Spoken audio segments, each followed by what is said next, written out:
اپنے ساتھ گھر لے جاؤں گی۔ تم کو میرے گھر رہنا ہوگا، تم کو باپ سے ڈرنے کی ضرورت نہیں۔ ان کے گھر رہ کر سلیمہ کے سلوک کا مزہ چکھ آئی ہو، اب آئیں تو صاف صاف بات کرنا، گھبرانا نہیں۔ حق ایسے کبھی نہیں ملتا جب تک حق کے لیے ہم بلند آواز سے بات نہیں کرتے۔ والد مجھے چھوڑ کر گئے تو پھر نہ آئے، امی ہمیں اپنے ساتھ لے گئیں، تبھی خالہ کی شادی ہو گئی اور 6 ماہ بعد نانی بھی اللہ کو پیاری ہو گئی۔ میں مستقل سگی ماں کے پاس رہنے لگی۔ میرے حقیقی والد نے غالباً اس امر سے سمجھوتا کر لیا تھا کہ میں اپنی ماں کے پاس زیادہ محفوظ اور خوش ہوں۔ یوں ہی وقت بیت گیا۔ 9 سال سوتیلے باپ کے گھر رہی۔ انہوں نے مجھ کو سگے باپ جیسی محبت دی اور کبھی اس پیار میں کمی نہ آنے دی۔ جب میں 16 برس کی ہو گئی تو ماں کا گھر بھی میرے لیے غیر محفوظ ہو گیا، کیونکہ میرے سوتیلے باپ یعنی انکل عارف کا بیٹا جو اپنے ماموں ممانی کے گھر رہتا تھا، ماموں کے انتقال کے بعد اپنے باپ کے گھر آ گیا۔ بلکہ یوں کہنا چاہیے کہ انکل عارف خود اس کو گھر لے آئے۔ یہ لڑکا جس کا نام کامران تھا کچھ عجیب سا تھا، نہ تو یہ ذہنی طور پر پوری طرح صحیح تھا اور نہ پوری طرح پاگل تھا۔ اس کی عمر 31 کے لگ بھگ ہوگی، لیکن بہت زیادہ کھانے کی وجہ سے جسم فربا اور عمر زیادہ لگتی تھی۔ وہ اکثر خاموش رہتا تھا، سارا دن اپنے کمرے میں بند رہتا اور انڈور گیم اکیلے ہی کھیلتا رہتا، مثلاً تاش، لوڈو، شطرنج گر سبھی کھیل اکیلے کھیلتا۔ اس کا کام ٹی وی دیکھنا، کھانا اور سونا تھا۔ جب وہ کسی سے غرض نہ رکھتا تو کوئی بھی اس سے غرض نہ رکھتا۔ امی کے تینوں بچے اور میں، ہم سب آپس میں کھیلتے، ہنستے، بولتے، لیکن وہ سب سے الگ تھلگ، کسی سے گھلتا ملتا نہ تھا۔ کچھ دن حالات معمول کے مطابق رہے۔ امی کامران کا بہت خیال بھی رکھتی تھیں کہ یہ نارمل انسانوں جیسا نہیں ہے، اس پر خصوصی توجہ دیتی، کھانے پینے کا بھی خیال رکھتی، کپڑے وغیرہ اجلے اور استری کر کے اس کی الماری میں لگا دیتی اور کامران کے سارے کام اپنے ہاتھوں سے سر انجام دیتی کہ یہ انکل عارف کی ہدایت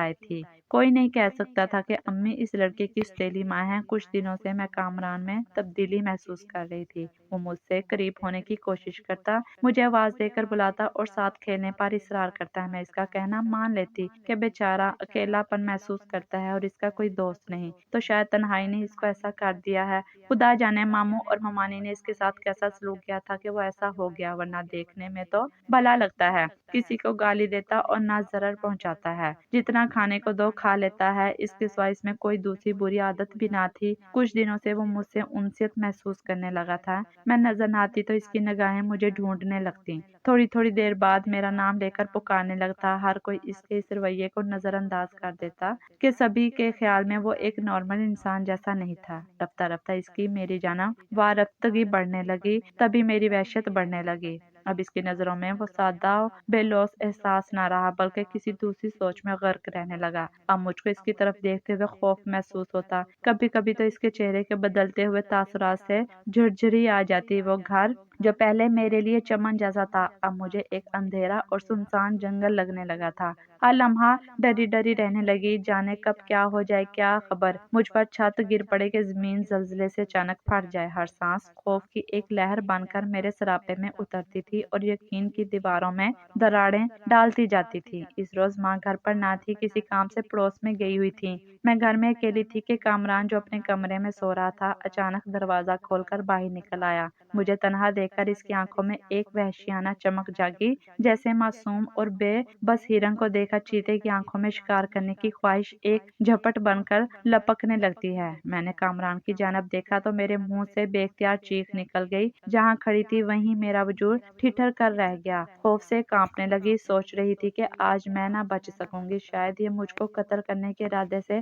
آگے بڑھتا آ رہا ہے۔ آخر وہ بری گھڑی آ گئی۔ وہ ایک خونخوار چیتے کی طرح میری طرف بڑھا ہی تھا کہ قدرت کو مجھ پر ترس آ گیا۔ اس وقت جب یہ طاقتور ادھورے ذہن کا انسان میری معصومیت کو زخمی کرنے والا تھا، گیٹ کے لاک میں کسی نے باہر سے چابی گھمائی۔ یہ والدہ تھیں، کیونکہ چابی انہی کے پاس ہوتی تھی۔ وہ جب باہر جاتی ہیں، واپسی میں باہر سے گیٹ کو چابی سے کھول کر اندر آ جاتی تھیں۔ سچ کہوں کہ ماں کے آنے سے ایک قیامت مجھ پر ٹوٹنے سے رہ گئی۔ شکر کیا کہ بچاؤ ہو گیا۔ کیا جانتی تھی کہ یہ بچاؤ تو تباہی کا پیش خیمہ ہے، اصل قیامت تو آگے منتظر ہے۔ اس کے بعد تو دن اور رات کسی بھی وقت ایک لمحے بھی مجھ کو چین نصیب نہ ہوا۔ ہر پل میں ایک نئے خوف کی موسلادھار بارش میں بھیگتی اور کانپتی رہی۔ ماں بھی بخوبی جان گئی تھی میں کسی وجہ سے پریشان رہنے لگی ہوں۔ پوچھتی تھی کہ کیا بات ہے، کیوں ڈری ڈری رہتی ہو۔ آخر میں نے بتا دیا کہ کامران سے ڈرتی ہوں۔ بیٹی کامران عارف کا سگا بیٹا ہے، تمہاری خاطر وہ کیوں اس کو اپنے گھر سے نکالے گا یا دوسری جگہ بھیجے گا؟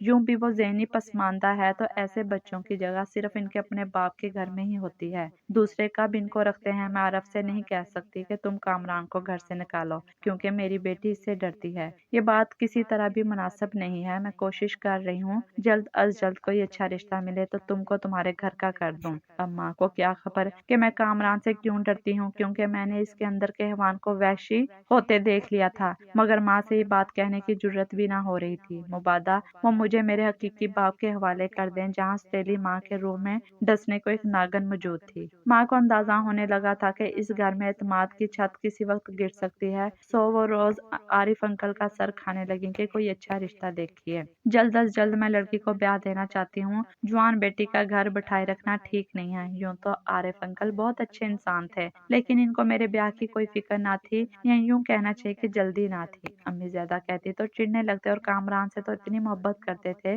کہ وہ اس کے خلاف ایک لفظ بھی نہیں سن سکتے تھے۔ ایک دن پڑوس میں شادی تھی۔ امی اپنے شوہر، بچوں اور کامران کے ساتھ شادی میں چلی گئیں۔ میری طبیعت ٹھیک نہ تھی، میں نہ گئی۔ جب شادی کی رسومات شروع ہوئیں اور لوگ محو ہو گئے تو کامران نے دیوار پلانگی اور گھر کے اندر کود آیا۔ دھم کی آواز آئی تو میں چونکی۔ باہر نکل کر دیکھا وہ برآمدے سے گھر کے اندر آ رہا تھا۔ آتے ہی اس نے لائٹ بند کی اور پھر مجھے دبوچ لیا۔ میری چیخ نکل گئی۔ میں نے پھر اتنی زور سے چیخیں ماری کہ وہ گھبرا گیا اور مجھے چھوڑ دیا۔ تب میں نے گیٹ کی طرف دوڑ لگا دی اور کھول کر باہر نکل گئی۔ ہونا تو یہ چاہیے تھا کہ میں شادی والے گھر جا کر امی کو بتاتی، لیکن وہاں اس قدر رش تھا کہ ان کو بھیڑ میں تلاش کرنا پڑتا۔ میں تو ننگے سر ننگے پاؤں بھاگی تھی۔ سوچا کہاں جاؤں، لیکن جس پنچھی کے پنکھ کٹ گئے ہوں اس کی اڑان کہاں تک ہوتی ہے، بھاگ کر جاتی کہاں۔ بھاگتے بھاگتے آگے ایک نوجوان سے ٹکر ہو گئی۔ وہ اور میں دونوں ہی گرتے گرتے بچے۔ وہ بیچارہ حواس باختہ ہو گیا۔ میں نے کہا بھائی مجھے بچا لو، کچھ برے لوگ میرے تعاقب میں ہیں،